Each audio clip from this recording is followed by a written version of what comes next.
Aditya Degree Colleges, leading companies low 10,000 plus placements with 13.5 lakhs highest package.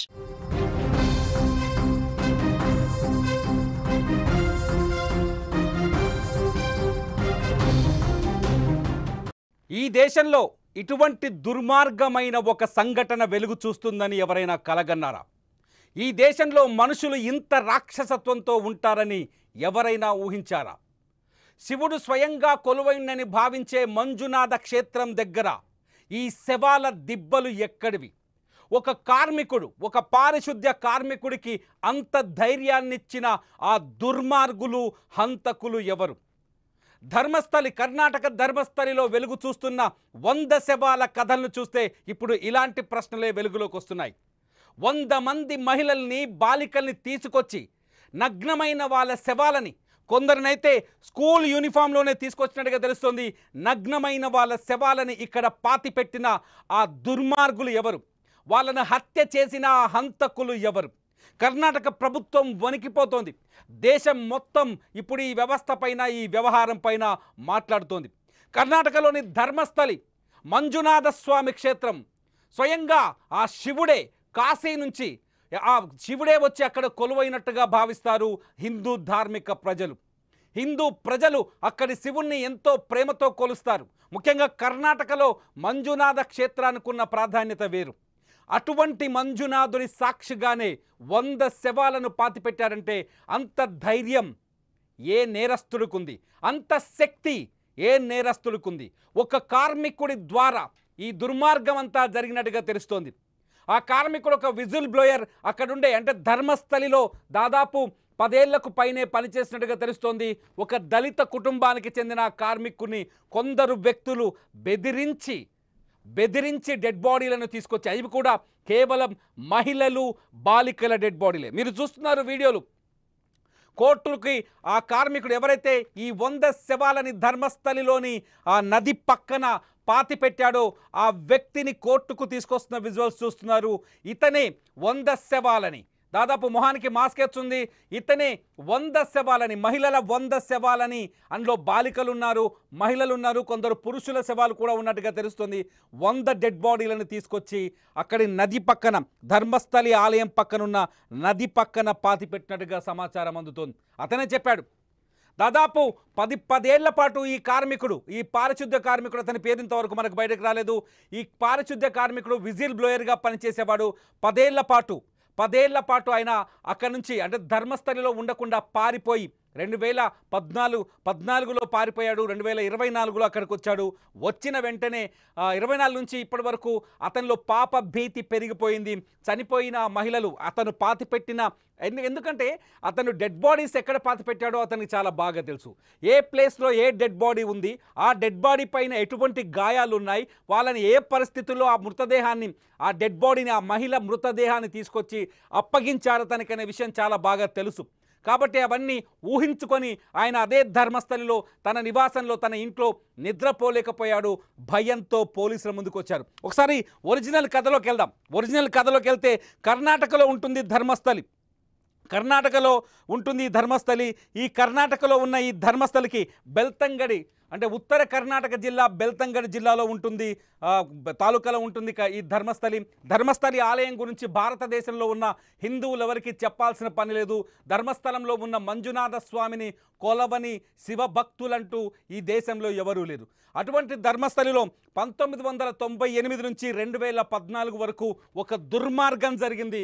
ఆ దుర్మార్గం చిమ్మ చీకట్లో ఎవరికి తెలియకుండా కొందరు డబ్బున్న, పలుకుబడి ఉన్న మదహంకారులు, మదంతో రగిలిపోతున్న, మదంతో అధికారంతో రగిలిపోతున్న కొందరు వ్యక్తులు, కొందరు మహిళల్ని, అమాయకురాలైన మహిళల్ని అట్టకాయించి అత్యాచారం చేసి, ఆ తర్వాత హత్య చేసి ఆ మృతదేహాలను తీసుకొచ్చి ఈ పారిశుద్ధ్య కార్మికుడికి అప్పగించేవారు.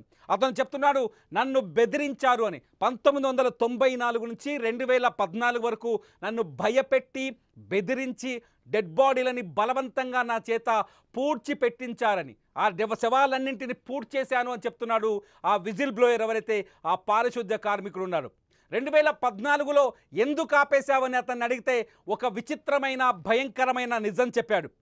అఘాయిత్యాలకు గురైతున్న మహిళల శవాలని పాతిపెడుతున్న నా కుటుంబంలోనే ఒక మహిళని అత్యంత దారుణంగా, ఒక బాలికని అత్యంత దారుణంగా లైంగికంగా వేధించారు.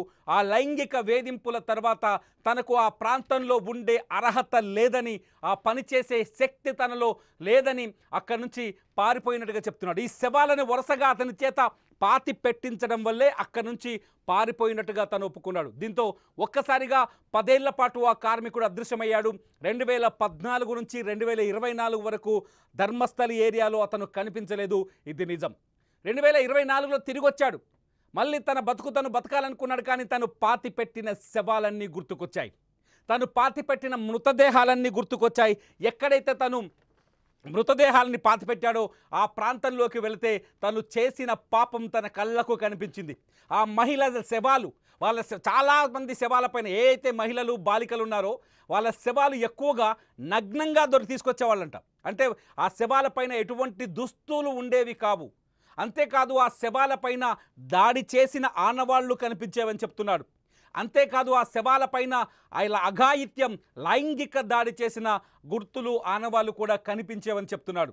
అంతేకాదు కొన్నిసార్లు అయితే స్కూల్ యూనిఫామ్లో ఉండే బాలికల మృతదేహాలను కూడా తీసుకొచ్చి ఇచ్చేవారు. నేను ఈ పని చేయను మహానుప్రభో అంటే చంపేస్తామని బెదిరించేవారు. తన ప్రాణాలు కాపాడుకోవడానికి ఆ శవాలని ఈ సమాధి చేసి ఈ సమాజానికి కనిపించకుండా చేశానని చెబుతున్నాడు ఆ పారిశుద్ధ్య కార్మికుడు. నోరు తెరిచిన ఆ పారిశుద్ధ్య కార్మికుడు ఇప్పుడు ఒక్కసారిగా భారతదేశ ప్రజలందరినీ విస్మయంలోకి నెట్టేశాడు. భారతదేశంలో ఒక పవిత్రమైన ఆలయం సమీపంలో ఇటువంటి దుర్మార్గమైన చర్య జరిగిందా అని ప్రతి ఒక్కరిని ఆలోచింపజేస్తున్నాడు. ఎందుకు బయటపెట్టావు స్వామి ఈ విషయాన్ని అని ఇవాళ అడిగితే చనిపోయిన మహిళల పాప భీతి తనను వెంటాడిందని చెప్తున్నారు. ఒక హత్యని దాచిపెట్టిన పాప భీతి తనను వెంటాడిందని, కంటి నిండా నిద్రపోలేదు, కడుపు నిండా అన్నం తినలేదు, సుఖం అనే దానికి దూరమైపోయాను, ఈ జీవితం ఇంతేనా, నేను నిజాన్ని బయట పెట్టకపోతే ఆ పాపం తన కుటుంబాన్ని ఏళ్ల తరబడి దశాబ్దాల తరబడి వెంటాడుతుందనే నిర్ణయానికి వచ్చే ఈ విషయాన్ని బయటపెట్టానని చెప్తున్నాడు. ఈ నెల జూన్ 3వ తేదీన ఆ కార్మికుడు నేరుగా పోలీస్ స్టేషన్కి వెళ్ళాడు. ధర్మస్థలి పోలీసుల దగ్గరికి వెళ్ళి నేరుగా కూర్చొని పోలీసులకు ఒక ఫిర్యాదు చేశాడు. అయ్యా, నేను 1998 నుంచి 2014 వరకు నేను 100 మంది మహిళల శవాలని పాతిపెట్టాను ఈ ధర్మస్థలి పక్కనే ఉన్న ఈ నది పక్కన అని. ఎందుకు నది పక్కనే పాతిపెట్టామంటే నది జలాలు వచ్చినప్పుడు అక్కడ నీళ్లు ఇంకి ఆ శవాలు వేగంగా కుళ్ళిపోతాయి, మట్టిలో కలిసిపోతాయి, అందుకనే నదీ పరివాహక ప్రాంతంలో పాతిపెట్టానని చెప్పాడు. అతని మాటలు విన్న పోలీసులకు కళ్ళు బయర్లు కమ్మాయి. నిజంగా ఇటువంటి సత్యాన్ని వినే శక్తి కూడా అవసరం. ఆ శక్తి ఇక్కడి ప్రజల్లో లేదు. మీరు వీడియో చూస్తున్నారు, మీలో ఉందా? నేను 100 మంది శవాలని పాతిపెట్టాను అక్రమంగా, ఎవరి కంట పడకుండా అని ఒక వ్యక్తి వచ్చి మీకు చెప్తే మీరు ఎలా ఫీల్ అవుతారు చెప్పండి? ఆ వినే శక్తి మీకుంటుందా? నిజంగానే అదిరిపోయారు ధర్మస్థలి పోలీసులు. అతని మాటలు కర్ణాటక రాజకీయాల్లో ఊహించని ఒక దుమారాన్ని సృష్టించాయి. అతని మాటలు ఏదైతే మంజునాథ స్వామి పరమ పవిత్రంగా భావించే మంజునాథ స్వామి ఆలయంలో, మంజునాథ స్వామి పాలక మండలిలో ఊహించని ఒక షేక్, ఒక బ్లాస్టింగ్ లాంటి లాగా అతని మాటలు వినిపించాయి. అతను చెబుతున్న సత్యాలు నగ్న సత్యాలు. నిజానికి ఇప్పటి వరకు అతను ఎవరిపైన ఆరోపణలు చేశాడు, అతనికి శవాలు ఇచ్చింది ఎవరో అన్నది విషయం కూడా పోలీసులకు తెలుసు, కానీ ఆ విషయాన్ని బయట పెట్టలేకపోతున్నారు. ఇప్పుడు కర్ణాటకలో జరుగుతున్న చర్చ అంతా అదే. ఎందుకంటే ధర్మస్థలిలో ఆ శవాలని పాతిపెట్టింది ఎవరు?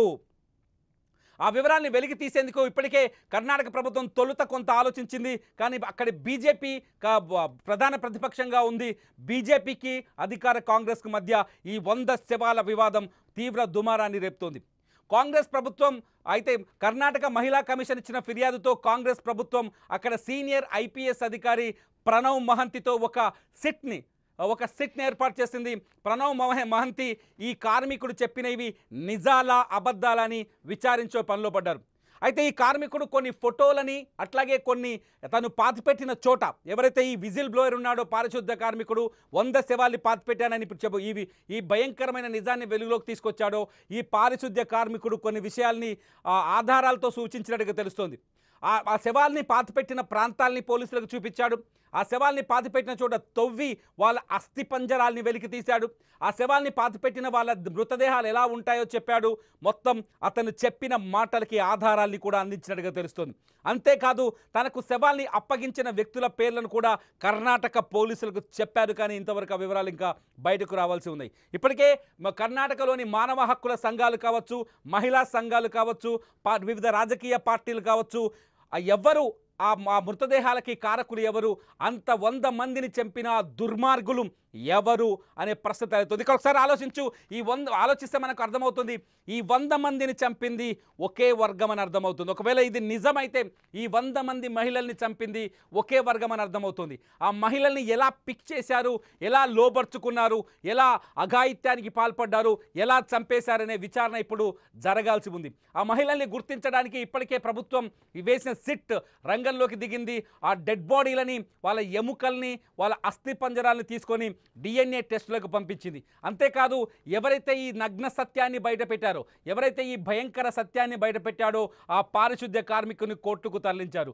ఆ పారిశుద్ధ్య కార్మికుడికి ప్రాణభయం ఏర్పడింది. ఇప్పుడు అతని హత్య చేసే అవకాశం కూడా ఉండొచ్చు. అందుకని అతనికి టైట్ సెక్యూరిటీని ఏర్పాటు చేశారు.